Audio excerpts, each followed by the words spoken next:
हाँ जी, हमारी experiment number 1 है sine wave for single loop generator. ठीक है, जनरेटर्स के बारे में आपने ऑलरेडी स्टडी किया हुआ है, ये वही जनरेटर है, लेकिन हम इसको जस्ट बिल्कुल सिंपल लेवल पे स्टडी करने के लिए हम कंसिडर कर रहे हैं single loop generator. Single loop generator यानी कि वायर की सिंगल लूप है आपकी मैग्नेट्स के दरमियान में, और जब ये रोटेट होगी तो जो आपका जनरेटर है यानी कि आपकी वोल्टेज इंड्यूस होगी, ईएमएफ इंड्यूस होगा आपके कंडक्टर के अंदर, तो उसको हमने स्टडी करना है कि किस शेप की ईएमएफ इंड्यूस हो रही है या कैसी ईएमएफ इंड्यूस हो रही है। अब आपका जनरेटर क्या होता है, नॉर्थ और साउथ पोल होते हैं और उसके बीच में हमने कॉइल रख दी है। अब नॉर्थ और साउथ पोल के दरमियान में मैग्नेटिक फील्ड लाइंस एग्जिस्ट करेंगी। ठीक है, मैग्नेटिक फील्ड लाइंस ये इमेजिनरी लाइंस हैं जिनको हम स्टडी करने के लिए, कैलकुलेशंस करने के लिए हम यूज करते हैं। हमने इनको इमेजिन किया था कि ये मैग्नेटिक फील्ड लाइंस एग्जिस्ट कर रही हैं। अब इसके अंदर कंडक्टर की डिफरेंट पोजीशन, जब वो रोटेट करेगा तो through out the rotation 360 degrees में रोटेट करना है, डिफरेंट पोजीशंस होंगी। अब वो हर पोजीशन पे जो वोल्टेज इंड्यूस हुआ है ना, उसकी जो वैल्यू है ना वो फर्क होगी। ठीक है, कांस्टेंट वोल्टेज नहीं इंड्यूस हो रहा, तो कॉन्टिन्यूसली वेरिंग वोल्टेज इंड्यूस हो रहा है। अब उसमें हम पहले दो एक्सट्रीम सिनेरियोज लेते हैं। फॉर एग्जांपल, पहले आपका जो कंडक्टर है वो है हॉरिजॉन्टल पोजीशन में। जब आपका कंडक्टर हॉरिजॉन्टल पोजीशन पे है और आपकी magnetic field lines vertical position पे है, तो जब कंडक्टर ने रोटेट करना है तो जो उसकी मूवमेंट है, ठीक है, उसकी जो मूवमेंट की जो डायरेक्शन है ना वो पैरेलल टू मैग्नेटिक फील्ड होगी। ये इस एरो से शो हो रहा है। ठीक है, ये वाला साइड ऊपर जाएगी कॉइल की, ये वाली साइड नीचे आएगी। दोनों केसेस में जो मूवमेंट की डायरेक्शन है वो पैरेलल टू मैग्नेटिक फील्ड है। इस केस में आपका जो वोल्टेज है वो जीरो इंड्यूस होता है। ठीक है, इसमें आपकी जो मूवमेंट है वो 0 डिग्री एंगल बना रही है आपकी मैग्नेटिक फील्ड के साथ। ये देखें, ये मूवमेंट की डायरेक्शन है ना, और ये मैग्नेटिक फील्ड है, ये आपस में कोई एंगल नहीं बना रही, 0 डिग्री एंगल है, कोई मैग्नेटिक फील्ड कट नहीं हो रही। ये बिल्कुल एक छोटा सा इंस्टेंट आएगा जब आपका कंडक्टर हॉरिजॉन्टल होगा और वो बिल्कुल मूव करने लगेगा, तो उस टाइम पे जो मूवमेंट है वो पैरेलल टू मैग्नेटिक फील्ड होगी। 0 डिग्री एंगल है तो आपका कोई वोल्टेज इंड्यूस नहीं हुआ। दूसरा सिनेरियो है कि जब आपका जो कॉइल है वो भी वर्टिकल पोजीशन में है और आपकी मैग्नेटिक फील्ड लाइंस भी वर्टिकल पोजीशन में है। इस पोजीशन में जब कॉइल ने आगे मूव करना है, उसकी जो नेक्स्ट मूवमेंट है, रोटेशन हो रही है ना कॉइल की, उस चीज को ध्यान में रख के इनकी मूवमेंट को ध्यान में लेके आना है। जब रोटेट पहले हॉरिजॉन्टल था, रोटेट करता करता वर्टिकल हो गया, वर्टिकल हो गया। अब जब उसने नेक्स्ट रोटेट करना है तो इसने मैग्नेटिक फील्ड लाइन चूंकि नहीं हिली, वो तो उसी डायरेक्शन में, इसने मैग्नेटिक फील्ड लाइन को कट करना है, मैग्नेटिक फील्ड लाइन के अंदर से गुजरना है। ठीक है, और कट किस एंगल पे करना है, एग्जैक्ट 90 डिग्री एंगल पे। जब ये वर्टिकल है मैग्नेटिक फील्ड लाइन और आपका कंडक्टर दोनों वर्टिकल हैं, तो जब नेक्स्ट कंडक्टर ने मूव करना है उसने मैग्नेटिक फील्ड लाइन को 90 डिग्री पे कट करना है। ठीक है, जब 90 डिग्री पे कट करेगा तब मैक्सिमम आपकी ईएमएफ जो सी है वो जनरेट होगी। ठीक है, यहाँ पे ये जो आप सिमुलेशन चेक कर देख रहे हैं, इसके अंदर आप देखेंगे आपका कंडक्टर रोटेट कर रहा है। ठीक है, अब ये जो रोटेट कर रहा है इसमें जो ब्लैक कलर के एरोज लगे हुए हैं ना, ये इसकी डायरेक्शन ऑफ मूवमेंट को कर रहे हैं। ठीक है, अब मैं इसको पॉज करने की कोशिश करती हूँ। ये देखें, ये ऑलमोस्ट मैंने पॉज कर दिया कि जब कंडक्टर ऑलमोस्ट हॉरिजॉन्टल है और ये आपकी मैग्नेटिक फील्ड लाइंस वर्टिकल है। अब आप ये देखें ना, ये ब्लैक एरो ने इसकी मूवमेंट को रिप्रेजेंट करना है। तो अब आप इसकी अगर मूवमेंट पे गौर रखें, तो जब ये मूव कर रहा है ना, अब तो इसकी जो मूवमेंट की डायरेक्शन है वो बिल्कुल पैरेलल टू मैग्नेटिक फील्ड है। ठीक है, और यहाँ इस पॉइंट पे ना ये जो ब्लू कलर का डॉट है ये आपकी इंड्यूस वोल्टेज को शो कर रहा है। ठीक है, तो जब आपका बिल्कुल हॉरिजॉन्टल पड़ा है आपका ये कॉइल, तो इसने जब नेक्स्ट मूव करना है तो इसकी जो मूवमेंट की डायरेक्शन है, कॉइल बेशक हॉरिजॉन्टल है, कॉइल तो 90 डिग्री पे पड़ा है उसके आपकी मैग्नेटिक फील्ड लाइंस की, लेकिन हमने डायरेक्शन ऑफ मूवमेंट के एंगल चेक करना है। तो जो उसकी मूवमेंट है वो पैरेलल टू मैग्नेटिक फील्ड है। ठीक है, तो उस टाइम पे जीरो वोल्टेज इंड्यूस होगा। ये मैं इसको रिज्यूम करूंगी तो ये देखिएगा पैरेलल होके मूव करता जाएगा। ये पैरेलल होके मूव किया, अब ये आ गया आपका हॉरिजॉन्टल पे। ठीक है, ये आपका वो पहले हॉरिजॉन्टल था, अब मूव करता गया, उसके बाद आ गया आपका वर्टिकल पे। ठीक है, अब वर्टिकल पे जब ये कॉइल आके रुक गया, अब वो ब्लैक एरोस की डायरेक्शन चेक करें आप जरा।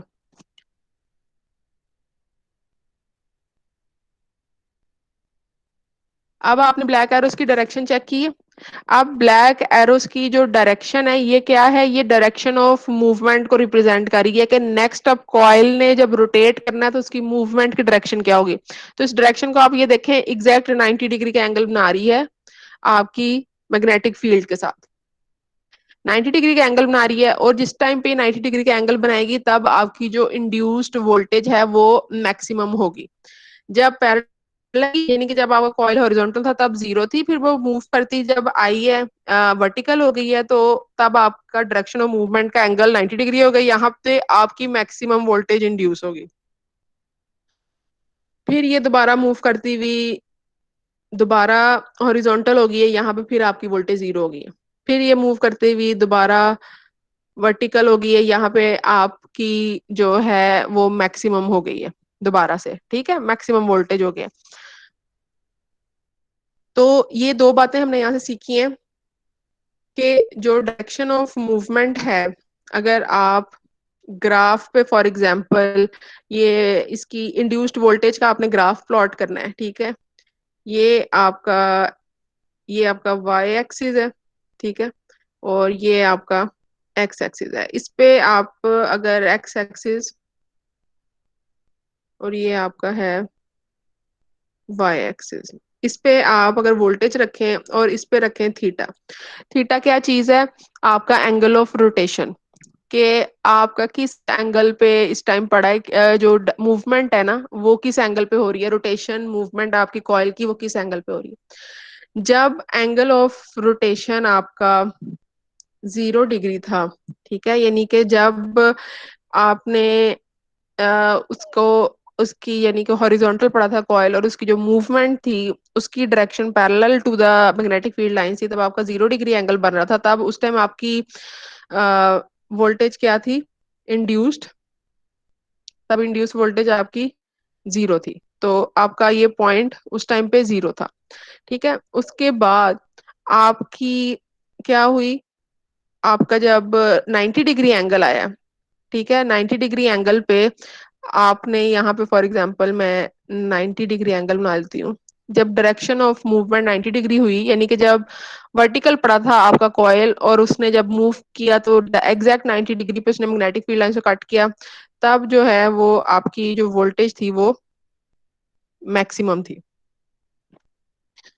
उसके बाद आगे नेक्स्ट दोबारा दोबारा फिर वो आपका पहले 0 डिग्री पे था, उसके बाद वो दोबारा जब मूव करके उसकी डायरेक्शन दूसरी साइड पे आई तो उसने क्या किया, वो हो गया 180 डिग्री हो गया, ठीक है। पहले स्टार्ट में 0 डिग्री से अगर हम स्टार्ट करते हैं, एक एक पॉइंट से हमने स्टार्ट की है रोटेशन, ठीक है, वो पूरा मूव करके तो वो दूसरे पॉइंट पहले हॉरिजॉन्टल था, दोबारा मूव करके जब हॉरिजॉन्टल आया तो उसने 180 डिग्री मूव कर लिया ना, तो नेक्स्ट एंगल हमारा 180 डिग्री था,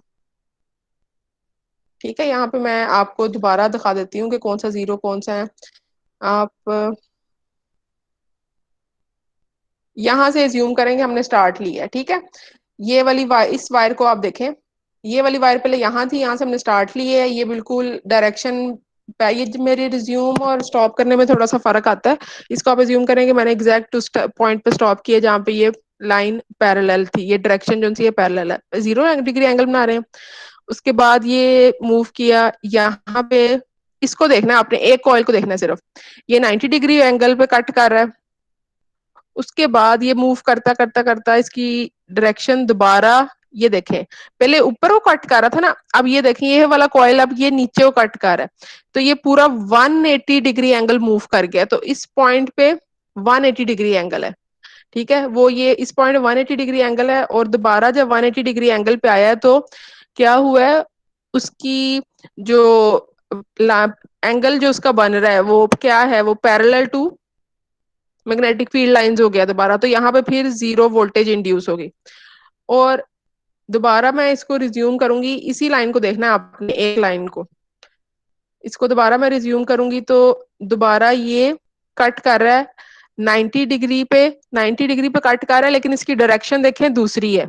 तो ये जिस पॉइंट से हम स्टार्ट हुए थे अगर उस पॉइंट से हम मेजरमेंट करें तो ये 270 डिग्री पे मूव कर गया, ठीक है। बेशक कट 90 डिग्री कर रहा है लेकिन उसकी वो हमने जहां से स्टार्ट लिया था ना, अगर उसकी निस्बतन देखें तो ये पहले एक डायरेक्शन में मूव कर रही थी आपकी वायर, अब दूसरी डायरेक्शन में, ऑपोजिट डायरेक्शन में कट कर रही है। जब पहले ये वायर ऊपर थी तो ये इस डायरेक्शन में मैम कट क्या कर रही थी, अब वॉइस ये। कट है? हाँ जी, क्या बोला, आप दोबारा बोलिएगा। मैम आई थिंक उसका माइक वैसे ही ओपन हो गया। अच्छा आप अच्छा, चलें ठीक है। अब एक वायर को हमने पहले इमेजिन किया था ना, एक पॉइंट से शुरू हुआ था, फिर जब ऊपर आया था तो उसकी डायरेक्शन कटिंग की बेशक 90 डिग्री थी, लेकिन एक डायरेक्शन थी, ठीक है, ये वाली डायरेक्शन थी। फिर जब वो मूव करके नीचे गया, दोबारा उसका एंगल ऑफ कटिंग 90 डिग्री है, लेकिन देखें उसकी डायरेक्शन पहले की निस्बतन ऑपोजिट है।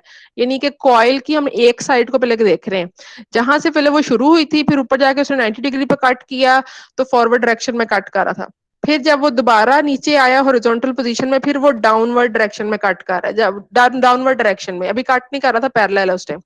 फिर उसके बाद जब दोबारा उसने मूव किया, नीचे वाली साइड पे आ गया, तो वो जिस डायरेक्शन में, ये देखें उसकी डायरेक्शन ऑफ मूवमेंट ऊपर वाले की निस्बतन ऑपोजिट हो गई है। तो ये वाली जो पॉइंट है, इस पे हमारा 270 डिग्री है, ठीक है, और 270 डिग्री है, और इस पॉइंट पे भी हमारा जो वोल्टेज है वो है तो मैक्सिमम, चूंकि 90 डिग्री पे कट कर रहा है, लेकिन नीचे वाली साइड पे उसकी पोलैरिटी चेंज हो गई है, चूंकि जब वो ऊपर कट कर रहा था तो उसकी डायरेक्शन और थी, जब वो नीचे से जाके कट कर रहा है तो उसकी डायरेक्शन फर्क है। तो इसकी वजह से हमारी पोलैरिटी भी चेंज हो जाती है। और फिर उसके बाद दोबारा मैं इसको रिज्यूम करूंगी, दोबारा आके अपनी वो ओरिजिनल पोजीशन पे आ गया, तो उसको हम कहेंगे कि जिसने 360 डिग्री रोटेशन जो सी है वो कंप्लीट कर लिया, 360 डिग्री रोटेशन उसने कंप्लीट की है।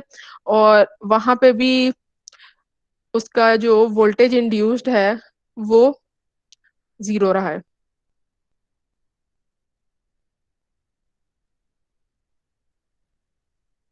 ठीक है, ये इसने यहाँ पे आके 360 डिग्री रोटेशन अपनी कंप्लीट की है, और वहां पे भी उसका वोल्टेज इंड्यूस्ड जीरो रहा है।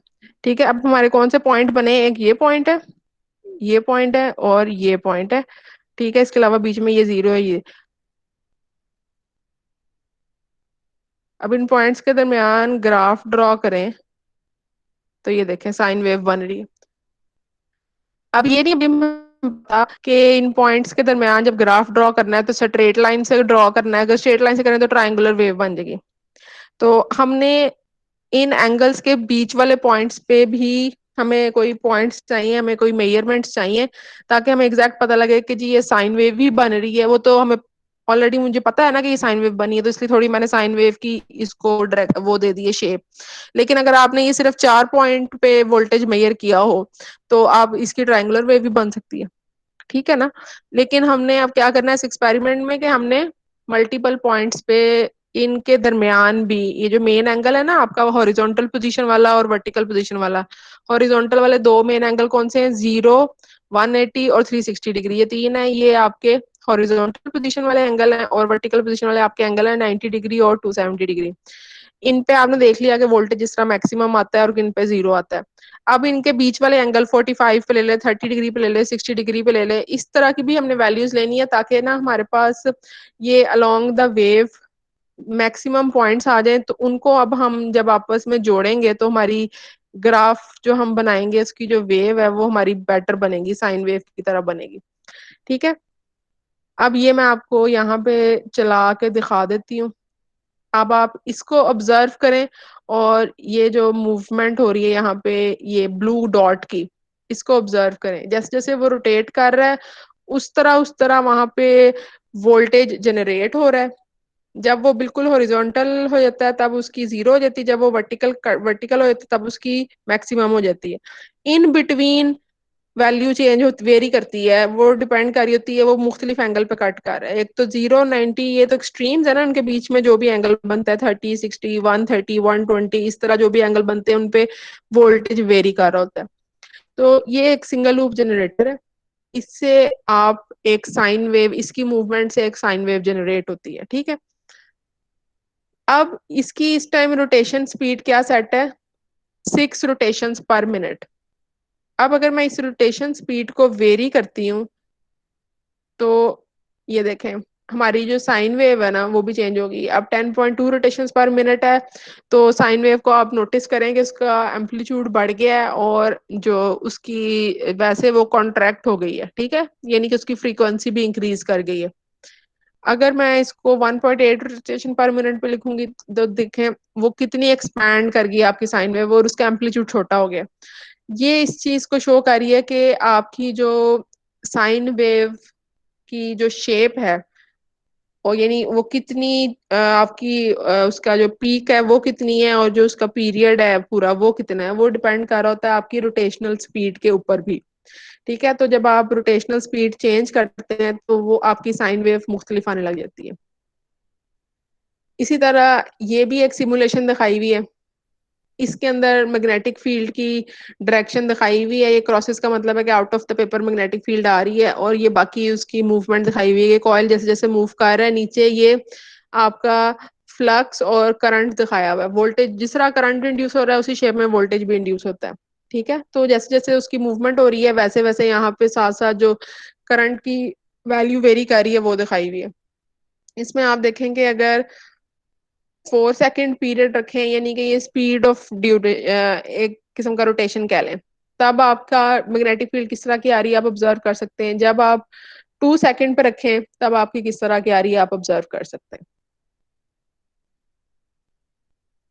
ये हो गया बेसिक कि हमारी मैग्नेटिक फील्ड जनरेट होती है। ठीक है, उसकी एक्सट्रीमिटीज पॉइंट्स हैं, फिर उसके बीच में जिस एंगल पे कट कर रही है उस एंगल पे वो उस तरह जनरेट हो रही है, वो डिपेंड कर रहा है। हाँ जी, आप सबको मेरी स्क्रीन शो हो रही है ना? यस मैम, हो रही है। ठीक है, बाकी आप इस मैनुअल को खुद भी डिटेल में स्टडी कर सकते हैं। नेक्स्ट जो इम्पोर्टेंट पॉइंट हमने यहाँ पे देखना है वो ये है कि जो फ्रीक्वेंसी है आपकी साइन वेव की, वो उसका फॉर्मूला हमने चेक करना है। ठीक है, उसका फॉर्मूला है NP/60 हर्ट्ज। ठीक है, ये मैं आपको बता देती हूँ यहाँ पे लिख के कि जो हमारी इस साइन वेव की फ्रीक्वेंसी है, ठीक है, फ्रीक्वेंसी हर्ट्स में किस तरह है, F = NP/60 हर्ट्ज। इसमें एन क्या चीज है, ये है स्पीड ऑफ रोटेशन। ठीक है, ये है आपकी स्पीड ऑफ रोटेशन आरपीएम में है। ठीक है, आरपीएम, रोटेशंस पर मिनट। ये आपकी स्पीड ऑफ रोटेशन है, रोटेशंस पर मिनट। वो अभी मैंने आपको दिखाया था ना, जो ये मैंने आपको यहाँ पे दिखाया था, तो यहाँ पे जो हमने स्पीड सेट की थी, जिस तरह ये 6.6 रोटेशंस पर मिनट में सेट हुई है। ठीक है, तो ये आपकी स्पीड है इन रोटेशंस पर मिनट में। और जो पी है आपका, पी किस चीज को रिप्रेजेंट कर रहा है, नंबर ऑफ पोल पेयर्स। ये आपने बात याद रखनी है कि नंबर ऑफ पोल पेयर्स है, खाली पोल्स नहीं है। पोल पेयर्स का मुराद यानी कि जो आपकी जनरेटर में कितने मैग्नेटिक पोल्स पड़े हैं। ठीक है, पोल पेयर्स यानी एक पोल पेयर कौन सा, नॉर्थ साउथ। पोल्स दो हैं, एक नॉर्थ पोल है एक साउथ पोल है, लेकिन पोल पेयर एक ही है। नॉर्थ साउथ दोनों को मिला के एक पेयर बनता है। ठीक है, पेयर दो को कहते हैं, कपल को कहते हैं। ठीक है, तो नॉर्थ और साउथ ये दो मिलके, जिस तरह आपके शूज के भी पेयर ऑफ शूज होते हैं ना, आपके दो ही जूते होते हैं, तो सिंगल पेयर ऑफ शूज का मतलब आपके दोनों पाओं के लिए जो जूते हैं वो single pair of shoes consider होगा। इसी तरह एक पोल पेयर के अंदर दो पोल्स होते हैं, नॉर्थ और साउथ।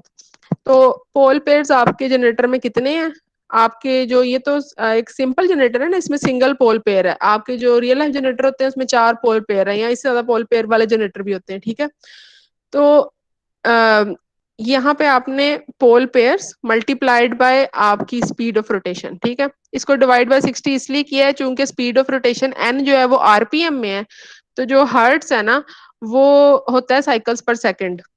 तो इसको मिनट को बेसिकली सेकंड्स में कन्वर्ट करने के लिए इसको डिवाइड बाय 60 किया। तो आपकी जो फ्रीक्वेंसी का फॉर्मूला है, यानी कि अगर आपको पता हो कि जिस जनरेटर के कितने पोल पेयर्स हैं, हमने इस एक्सपेरिमेंट में सिंगल पोल पेयर वाला जनरेटर यूज किया, एक ही पोल पेयर है इसमें, और के अलावा आपको स्पीड ऑफ रोटेशन पता हो तो आप अपनी फ्रीक्वेंसी कैलकुलेट कर सकते हैं। ठीक है, ये फ्रीक्वेंसी का आपका फॉर्मूला है। नेक्स्ट आपको उन्होंने बताया हुआ है कि इंस्टेंटेनियस वोल्टेज। इंस्टेंटेनियस वोल्टेज वही है कि जिस तरह आपका किसी भी एक इंस्टेंट इन टाइम किसी भी एक पॉइंट पे एग्जैक्ट उस टाइम का वोल्टेज वैल्यू क्या है। एक तो है ना कि आपका ओवरऑल कॉइल मूव कर रहा है और आपकी साइन वेव जनरेट हो रही है, तो आप ओवरऑल जनरेटर से आरएमएस वैल्यू कैलकुलेट कर लें उस साइन वेव की या एवरेज वोल्टेज देख लें, वो एक अलग बात है। हर इंस्टेंट इन टाइम, हर पॉइंट इन टाइम पे एग्जैक्ट क्या वोल्टेज आ रही है वो आपकी इंस्टेंटेनियस वोल्टेज होता है। अब ये इंस्टेंटेनियस वोल्टेज ही आपको अगर कैलकुलेट करना आएगा तो फिर ही आप ग्राफ इसका कैलकुलेट कर सकते हैं। जो ये मैंने आपको बताया था ना कि ये डिफरेंट पॉइंट्स बिटवीन 0 एंड 90 भी आप यहाँ पे भी कैलकुलेट करें, यहाँ पे भी करें, यहाँ पे भी करें, यहाँ पे ये सारे इंस्टेंटेनियस वोल्टेजेस हैं। ठीक है, अब ये सारे इंस्टेंटेनियस वोल्टेजेस की आपको वैल्यूज पता होंगी तो आप साइन वेव को प्रॉपरली कंस्ट्रक्ट कर सकते हैं अपने जनरेटर के लिए। तो इंस्टेंटेनियस वोल्टेज की क्या वैल्यू, आपका क्या फॉर्मूला है, V I instantaneous voltage is equal to V max sine theta. V max क्या चीज है, आपका ये मैक्सिमम वोल्टेज। तो ये आपने जनरेटर इस तरह का है अगर आपके पास, आप सिंगल कॉइल को मूव कर रहे हैं किसी स्पेसिफिक स्पीड से, सबसे पहले आपने क्या करना है कि उसकी स्पीड सेट कर दी। ठीक है, सबसे पहले स्पीड सेट कर दी, फिर उसके बाद आपने उसकी आउटपुट पे वोल्ट मीटर लगा दिया। अब वोल्ट मीटर पे कॉन्टिन्यूसली वैल्यू वोल्टेज की वेरी कर रही होगी, तो उस पर आपने नजर रखनी है, वहां से आपको आइडिया हो जाएगा कि मैक्सिमम किस वैल्यू तक वोल्टेज आता है। बाकी तो आप हर एक इंस्टेंट, वो चूंकि बहुत स्पीड से वेरी कर रही होती है, कॉन्टिन्यूसली वेरी कर रही होती है, सेकंड्स के अंदर वेरी कर रही होती है, तो आप हर पॉइंट इन टाइम में वैल्यू नहीं ले सकते। लेकिन जब वो कॉन्टिन्यूसली वेरी कर रही है आप मैक्सिमम वोल्टेज डिटेक्ट कर सकते हैं कि मैक्सिमम किस वैल्यू तक जाती है। तो जब वो मैक्सिमम वोल्टेज आपने डिटेक्ट कर ली है तो उसके बाद आपका जो इंस्टेंटेनियस वोल्टेज है वो V I is equal to V max sine theta के बराबर होगा। ठीक है, थीटा की चूंकि 0 से लेकर 360 डिग्री तक रोटेशन उसने कंप्लीट करनी है, तो वो सारे एंगल्स पे ही कट करेगी मैग्नेटिक फील्ड को। तो आपने अपनी मर्जी से कोई भी एंगल सिलेक्ट कर लेने। ठीक है, 0 फॉर एग्जाम्पल 0, 30, 60, 90, 120 इस तरह सो ऑन 30 के फर्क से आप 0 से 360 डिग्री तक एंगल जो से है ना वो उनको आप सिलेक्ट कर लें। तो यहाँ जैसे जैसे आप एंगल की वैल्यू पुट करते जाएंगे, वी मैक्स भी आपको पता है, एंगल की वैल्यू भी आपको पता है, तो आपका उस पॉइंट पे इंस्टेंटेनियस वोल्टेज आता जाएगा। तो इस तरह आप इसका ग्राफ ड्रॉ कर सकते हैं। ये आपका थीटे की फॉर्म में इंस्टेंटेनियस वोल्टेज का जो है वो फॉर्मूला है। फिर आपका उन्होंने बताया हुआ है आगे कि ये जो आपका रोटेशन, एंगल ऑफ रोटेशन है, ये फर्दर ओमेगा टी के इक्वल होता है। ओमेगा इसमें आपकी एंगुलर वेलोसिटी है जो कि रेडियंस में होती है। ठीक है, डिग्री पर सेकंड्स में भी हो सकती है लेकिन ये रेडियंस में होती है आमतौर पे जो वैल्यूज दी होती है। तो ये आपकी 2 पाई एफ टी के भी इक्वल है। ठीक है, जो आपका थीटा है वो 2 पाई एफ टी के भी इक्वल है। तो 2 पाई एफ टी के अगर इक्वल है तो ये वाली जो चीज है इक्वेशन नंबर 3, इसको इक्वेशन नंबर 2 में पुट करें तो ये आपके पास न्यू वैल्यू आ गई इंस्टेंटेनियस वोल्टेज की। यानी कि अगर आपने एंगल को एंगल के हिसाब से ग्राफ नहीं प्लॉट करना, वेव का टाइम के हिसाब से ग्राफ प्लॉट करना है, तो उसके लिए आप ये इक्वेशन नंबर 4 यूज करेंगे। अगर आपने एंगल के हिसाब से प्लॉट करना है तो आप फिर इक्वेशन नंबर 2 यूज करेंगे। तो इसमें हमने लैब में सबसे पहले कॉन्सेप्ट देखा है कि क्या होता है कि जी आपका जो कॉइल है ना उसने जब रोटेट करना है तो वेरिंग वोल्टेज इंड्यूस होना है। वो जो वोल्टेज वेरी कर रहा है वो एक साइन वेव की फॉर्म में वेरी कर रहा है। जब direction of movement parallel to the magnetic field lines है तब 0 वोल्टेज इंड्यूस है। जब direction of movement at 90 degree perpendicular to the magnetic field lines है तब मैक्सिमम वोल्टेज इंड्यूस है। ठीक है, फिर एक रोटेशन में जब 180 डिग्री रोटेट कर लेता है कॉइल की एक साइड, जब वो फिर 180 डिग्री के बाद अगली रोटेशन में जा रहा होता है तो उसकी डायरेक्शन रिवर्स हो जाती है। Direction of cutting the magnetic field lines reverse हो जाती है। इसलिए आपकी जो साइन वेव है वो उसका जो पहला हाफ है 180 डिग्री तक वो पॉजिटिव होता है, दूसरा हाफ 180 डिग्री वाला यानी 180 टू 360 डिग्री वो आपका नेगेटिव होता है। ठीक है, अभी तक हमने ये बात पढ़ी है और इसके अलावा ये हमने फॉर्मूलाज देखे हैं। अब हमने क्या करना है कि लैब फिजिकल नहीं है, आपकी ऑनलाइन ही है। ऑनलाइन लैब है तो इसमें मैं आपके साथ लिंक शेयर करूंगी, लिंक शेयर करूंगी मैं आपके साथ इस वेबसाइट का। ठीक है, इसमें आपने क्या करना है, सबसे पहले रोटेशन स्पीड सेट करनी है। बल्कि आपको ये जस्ट आपकी ऑब्जर्वेशन के लिए है। ठीक है, ये आपकी ऑब्जर्वेशन के लिए कि ये आगे पीछे ऊपर नीचे वेव हो रही है, यहाँ पे सारी कैलकुलेशंस आपकी इसके बगैर ही हो जाएंगी। ठीक है, आपने सबसे पहले रोटेशन स्पीड सेट करनी है, कॉइल की रोटेशन स्पीड सिलेक्ट करनी है कोई भी। ठीक है, अब वो रोटेशन स्पीड सिलेक्ट कर ली, फॉर एग्जांपल आपने 6 कर ली या 4 कर ली, उस रोटेशन स्पीड को सिलेक्ट किया। फिर आपके दो टेबल्स हैं, क्योंकि आपने दो ग्राफ बनाने हैं। एक आपका ग्राफ होगा, ठहरे मैं आपको बताती हूँ।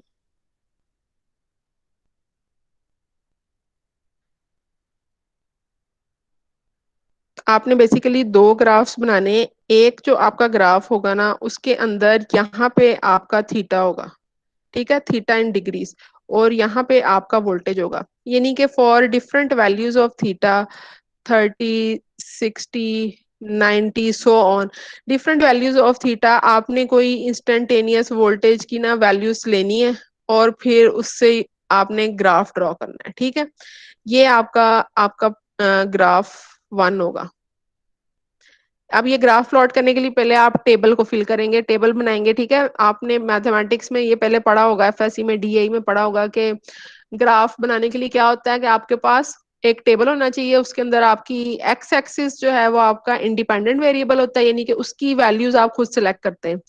फिर जो आपने एक्स एक्सिस वाली वैल्यू सिलेक्ट की है, उसके कॉरस्पॉन्डिंग किसी इक्वेशन के हिसाब से आप वाई एक्सिस की वैल्यूज को कैलकुलेट करते हैं। ठीक है, तो एक्स एक्सिस की वैल्यू यहाँ पे, जब आपका एक्स एक्सिस थीटा है, तो एक्स एक्सिस की वैल्यूज आपने अपनी मर्जी से सिलेक्ट करनी है, और फिर इन वैल्यूज को इक्वेशन नंबर 2 में पुट करके आपने कॉरस्पॉन्डिंग इंस्टेंटेनियस वोल्टेज की वैल्यू निकालनी है। तो जो वो इंस्टेंटेनियस वोल्टेज की वैल्यू आपकी निकलेगी, उसको आपने पहले उस टेबल में फिल करते जाना है। फिर जब टेबल में फिल हो जाएगा, तो उसके बाद आपने ग्राफ पे उसको प्लॉट करके, तो फिर ग्राफ को आपने उन पॉइंट्स को जब जोड़ देंगे तो वो वेव बन जाएगी। ये देखें टेबल नंबर 1, एक्स एक्सिस की वैल्यूज ऑलरेडी सिलेक्टेड है फॉर 0, 30, 60, 90, 120, ये एंगल्स हैं। अब आपने क्या करना है, आपने ये वाला फॉर्मूला यूज करना है, V I is equal to V max sine theta. पहले साइन को थीटा थीटा को पहले 0 रखें, वी मैक्स आपने अपनी मर्जी से ज्यूम करना है, चूंकि हमारे पास फिजिकली तो हम एक्सपेरिमेंट नहीं कर रहे ना, तो आप 4 चूज कर लें, 5 चूज कर लें, 2 चूज कर लें, 6 चूज कर लें, 10 चूज कर लें, कुछ भी कर लें। आपने ना सपोज करना है कि आपने ऑब्जर्व किया तो आपका वी मैक्स ये आ रहा था। ठीक है, वी मैक्स की वैल्यू आपने खुद से चूज करनी है, सपोज करनी है। और वी मैक्स की वैल्यू जब सपोज कर ली, वी मैक्स की वैल्यू पुट करें, फॉर एग्जांपल 4 आपने पुट किया, 4 फिर साइन 0, आपकी पहली वैल्यू आ गई टेबल के लिए। 4 साइन 30 सेकंड वैल्यू आ गई, 4 साइन 60 थर्ड वैल्यू आ गई, इस तरह सो ऑन। यहाँ पे आपकी इंस्टेंटेनियस वोल्टेज की सारी वैल्यूज आ जाएंगी। इन वैल्यूज को, इस फिर टेबल को देख के आपने यहाँ पे अपना ग्राफ प्लॉट करना है।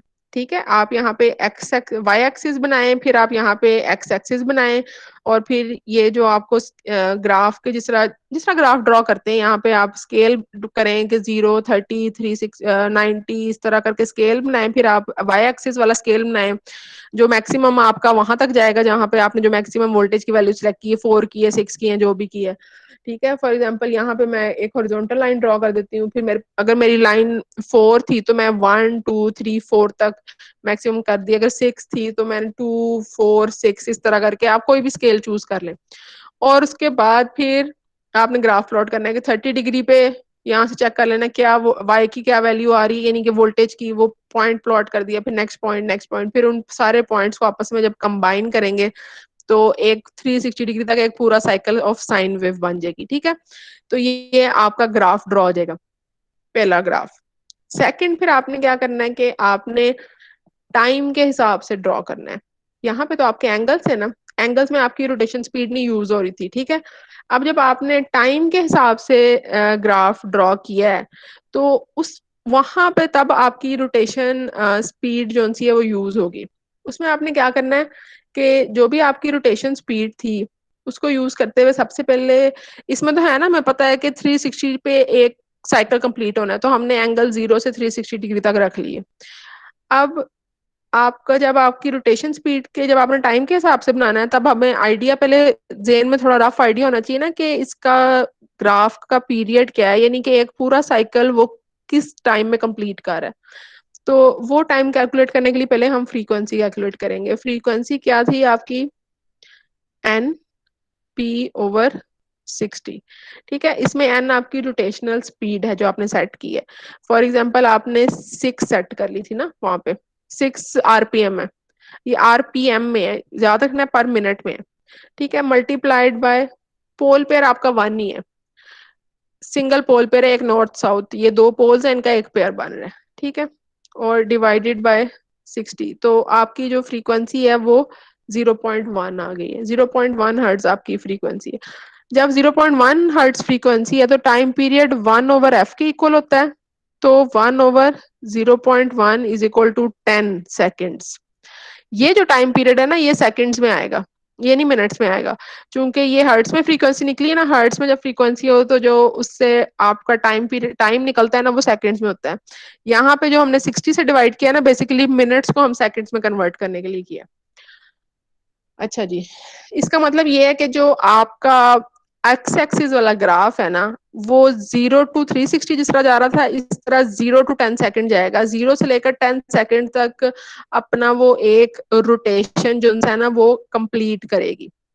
ठीक हो गया, ये आपने 0 से 10 सेकंड तक रोटेशन कंप्लीट कर ली है, तो वो आपने यहाँ पे फिर 0 से 10 के दरमियान आप टी की मुख्तलिफ वैल्यूज सिलेक्ट कर लें, 1 2, मतलब बेशक 1 2 3 4 5 10 तक कर लें, 0 2 4 6 8 इस तरह करके 10 तक चले जाएं। ठीक है, टाइम की आपने वैल्यूज खुद सिलेक्ट करनी है, और फिर ये वाला आपने फॉर्मूला यूज करके तो इंस्टेंटेनियस वोल्टेज की वैल्यू कैलकुलेट करनी है। और जब कैलकुलेट करनी है, अपने कैलकुलेटर को रेडियंस में रखना है आपने। ठीक है, ये 2 पाई FT जो है, इसमें जब आपने 2 पाई FT कैलकुलेट करेंगे, यानी कि 2 × पाई × F आपकी 0.1 है, मल्टीप्लाइड बाय टाइम, जो भी आपने टाइम की वैल्यूज ली हैं, 0 2 4 6, फॉर एग्जाम्पल 2 सेकेंड है टाइम की वैल्यू, तो 2 × पाई × 0.1 × 2। ठीक है, ये पूरा सारे आपस में मल्टीप्लाई करेंगे तो ये वो एक वैल्यू आ जाएगी जिसका आपने साइन लेना है। तो जब ये आप कैलकुलेशन कर रहे होंगे, आपने अपने कैलकुलेटर को रेडियंस में रखना है। ठीक है, वो जो साइन की वैल्यू आएगी उसके बाद उसको वी मैक्स से आप मल्टीप्लाई कर देंगे, तो यहाँ पे आपकी फिर वो इंस्टेंटेनियस वोल्टेज की वैल्यूज आने लग जाएंगी। ठीक हो गया, तो ये आपका हो गया। यहाँ पे आपने ग्राफ जो है ना वो प्लॉट कर देना है विद रिस्पेक्ट टू टाइम। तो एक आपका टाइम के साथ ग्राफ प्लॉट है, और एक आपका वोल्टेज के साथ ग्राफ प्लॉट है। इसी तरह आपने फिर कोई नई रोटेशन स्पीड सेलेक्ट करके, ठीक है, तो उसमें आपने फिर चेक कर लेना है कि आपका जो टाइम है, और यानी कि ये वही सेम प्रोसीजर आपने रिपीट करना है for a new rotational speed. ठीक है, अब ये आपको मैनुअल मैंने दे दिया है, फिर आपने एंड में कंक्लूजन लिखनी है। कंक्लूजन में आप लिख सकते होते हैं कि आपने क्या एक्सपेक्ट किया था थ्योरी पढ़ के, कि इस तरह के रिजल्ट्स आने चाहिए, और क्या उसी तरह के रिजल्ट आए हैं या उससे फर्क आए हैं, इस तरह की बात लिख सकते हैं आप कंक्लूजन में बीच में। इसके अलावा अगर आपके दो केसेस हैं तो आप उनको आपस में कंपेयर कर सकते हैं कि जब हमारी रोटेशनल स्पीड इस तरह की थी तो हमारी ग्राफ इस तरह का है, उसकी शेप इस तरह की थी, जब हमारी रोटेशनल स्पीड चेंज हुई है तो वो ग्राफ की शेप चेंज हो गई, और इस तरह की जो सी है ना बातें आप वो लिख सकते हैं अपनी कंक्लूजन के अंदर। ठीक हो गया, ये आपकी कंक्लूजन है। अगर आपको कंक्लूजन के लिए लाइंस कम पड़ी हैं, आप एक्स्ट्रा पेज भी लगा सकते हैं। ठीक है, बाकी जो आपने instantaneous voltages for time and for angle calculate करना है, उसकी जो कैलकुलेशन है ना वो भी एक पेज पे नीटली आपने कैलकुलेट करना है। ये सारा कुछ ना आपने इस मैनुअल का बेशक पूरे का प्रिंट ना लें, ये सिर्फ रिजल्ट्स वाले पेजेस का प्रिंट ले लें, और ये ग्राफ वाले पेजेस का प्रिंट ले लें, ये एंड वाले 3 पेजेस का प्रिंट लेके, तो आपने बेसिकली हाथ से फिल करके तो उसके स्क्रीनशॉट जो से है ना वो मुझे आपने भेजने हैं। हाथ से फिल करके वो जो कैम स्कैनर है आपका, उससे स्कैन करके तो मुझे सेंड करेंगे आप। तो अभी मैं आपको जब एक नेक्स्ट मैनुअल भी दे दूंगी, आपके पास 2 3 मैनुअल इकट्ठे हो जाएंगे, बेशक आप फिर इकट्ठा एक दफा प्रिंट लेके तो सारे फिल करके मुझे सेंड कर दें। एक एक के लिए अगर प्रिंट ले, एक एक मैनुअल का प्रिंट लेना अगर डिफिकल्ट है, किसी के घर प्रिंटर है वो तो आसान है, किसी ने अगर बाहर से जाकर प्रिंट लेना है तो उसके लिए अगर डिफिकल्ट हो तो। ठीक हो गया? हाँ जी, किसी का क्वेश्चन है? मैम अगर सारे का ही प्रिंट निकलवा कर असल में आपके मैनुअल जो है ना, चूंकि ये आपका कोर्स फर्स्ट टाइम स्टडी हो रहा है जिसका 2 क्रेडिट आवर की लैब है, तो आपका सारा का सारा मैनुअल ऑलरेडी डिजाइंड नहीं पड़ा हुआ, ठीक है। तो ये मैं साथ साथ आपका मैनुअल डिजाइन कर रही हूँ, इसके काफी ज्यादा एक्सपेरिमेंट डिजाइन होने हैं, तो वो मैं कोशिश करूंगी कि अभी आपसे मैं नहीं लेती, 3 4 5 एक्सपेरिमेंट जब इकट्ठे डिजाइन हो जाएंगे ना तो फिर मैं आपसे फिल करके ले लूंगी आप। लेकिन ये है कि अपने ओन पे जो है ना इसको एक दफा कर लें ताकि ना आपको भूले ना या मुश्किल ना हो, ठीक है। फिर मैं कोशिश करूंगी कि जल्दी मैनुअल डिजाइन हो जाए, फिर इंशाल्लाह मैं आपको सारा मैनुअल सेंड कर लूंगी, आप एक ही दफा इसको प्रिंट करके रख लें। लेकिन आपको मैं सबमिशन का प्रोसीजर बता देती हूँ कि आपने जो फिल करना है, हर किसी ने हाथ से फिल करना है, ठीक है। और हर किसी ने अपनी वोल्टेज की वैल्यू एज्यूम करनी है, 2 4 बच्चों की आपस में मैच कर दीजिए, खैर है, लेकिन कोशिश करें सारी क्लास एक दूसरे का कॉपी ना करें, ठीक हो गया। तो कैलकुलेशन सारी खुद करें, अपने हाथ से करें, ग्राफ पेंसिल से प्लॉट करें प्रॉपर, जिस तरह ग्राफ प्लॉट करते हैं, नीट ग्राफ प्लॉट हो पेंसिल से। और इसके अलावा मैनुअल की जो ब्लैंक पेजेस, जिस तरह आप ये जब प्रिंट निकलवाएंगे तो इसकी एक साइड ब्लैंक होगी, बेशक उसी पेज के ऊपर नीट कैलकुलेशंस आपने शो करनी है। जो भी ये निकाल रहे हैं ना 0 डिग्री के लिए, फिर 30 के लिए, 60 के लिए, 90 के लिए जो इंस्टेंटेनियस वोल्टेज निकाल रहे हैं वो सारी कैलकुलेशंस नीटली शो हो। इसी तरह डिफरेंट टाइम्स के लिए जब आप निकाल रहे हैं तो वो सारी कैलकुलेशंस नीटली शो हो, ठीक है। वो मैनुअल में उनको शो करने की जगह नहीं है, लेकिन इस मैनुअल का जो दूसरी साइड वाला पेज ब्लैंक होगा ना उस पे सारी कैलकुलेशंस आपने नीटली शो करनी है। तो इस लैब के लिए क्या है कि ये मैनुअल इस तरह फिल करना है और सारी जो इंस्टेंटेनियस कैलकुलेशंस हैं वो एक नीट पेज पे सेपरेटली वो भी मुझे शो होनी चाहिए, ठीक है। प्रॉपर कंक्लूजन होनी चाहिए, सारा कुछ होना चाहिए। इसकी ना डेडलाइन मैं आपको फिर बताऊंगी कि किस डेडलाइन तक आपने सबमिट करवाना है, ठीक है। बाकी इस टाइम तक लैब के बारे में किसी को कोई क्वेश्चन है तो वो मेरे से पूछ सकता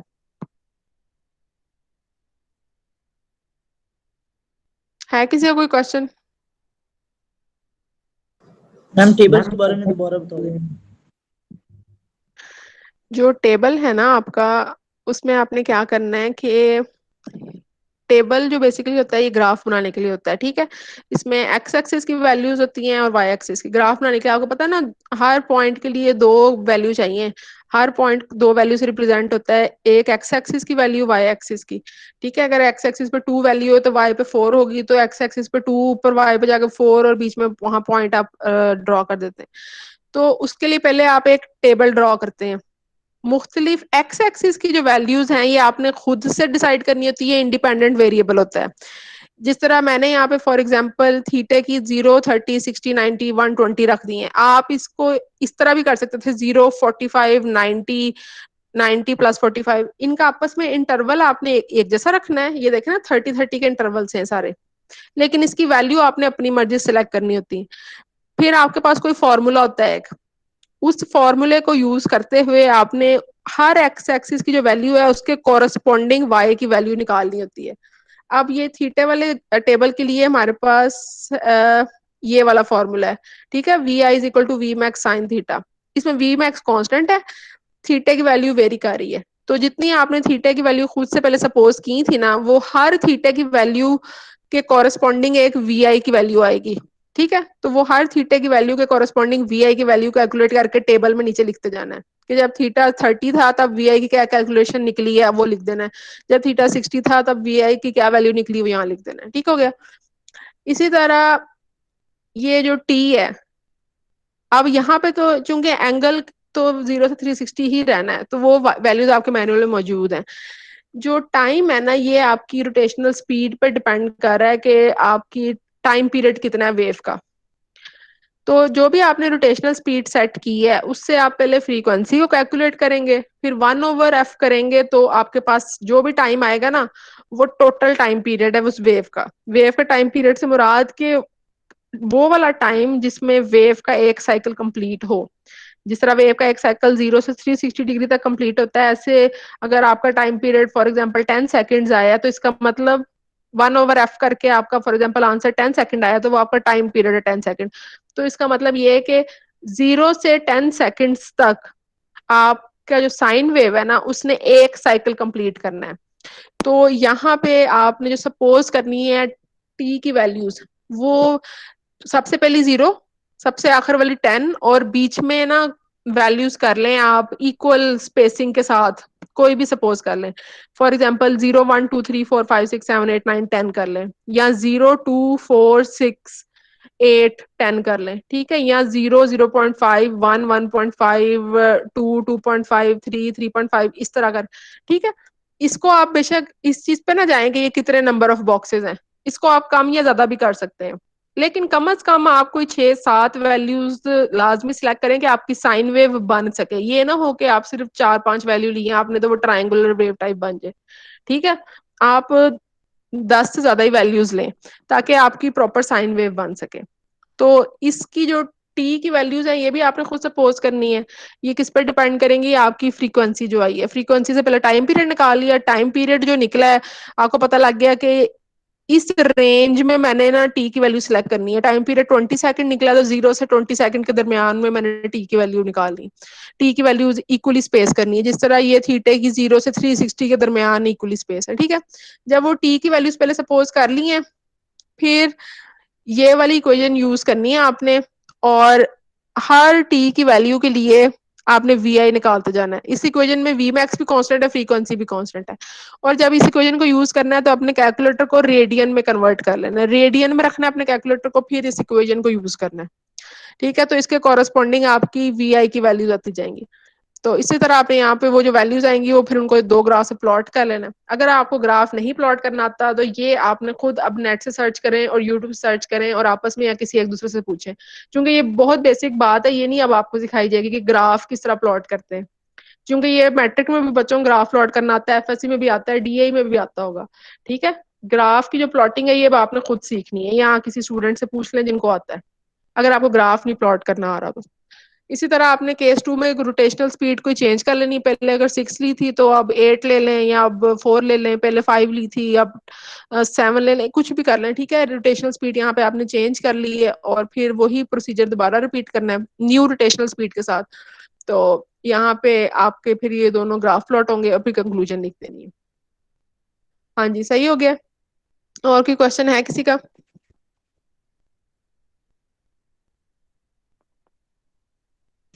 हाँ मैम। क्लास एंड कर दूं? कर दें।